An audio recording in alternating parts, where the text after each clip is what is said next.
సువార్త 4:26 మరియు ఆయన ఒక మనుషుడు భూమిలో విత్తనములు చల్లి రాత్రింబగళ్ళు నిద్రపోవచ్చు మేల్కొనుచుండగా వానికి తెలియని రీతిగా ఆ విత్తనములు మొలిచి పెరిగినట్టే దేవుని రాజ్యమున్నది.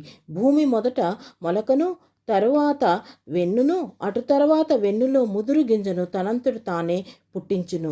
మంచి నేలపైన పడిన విత్తనము ఎలాగ పెరిగి పెద్దదయ్యి కోత సమయానికి రెడీ అవుతుందో అలాగనే ఈ భూమి మీద మనల్ని దేవుడు సృష్టించాడు. మనం బాల్యము, యవ్వనము, నడి వయసు, వృద్ధాప్యము ఇన్ని దాటుతాము. ఇలా పెరిగి మనం కోత సమయానికి సిద్ధపాటుతో ఉండాలి. దేవుడు మన దగ్గరికి వాక్యాన్ని పంపించారు. మనం మంచి నేల మీద పడిన విత్తనముగా ఉండవలసిన వారై ఉన్నాము. 1 కొరింథీ 3:6-7 చెప్తారు, నేను నాటి తిని అపోల్లో నీళ్లు పోసెను, వృద్ధి కలుగు చేసిన వాడు దేవుడే. కాబట్టి వృద్ధి కలుగు చేయు దేవునిలోనే కానీ దాన్ని నాటిన వాళ్ళ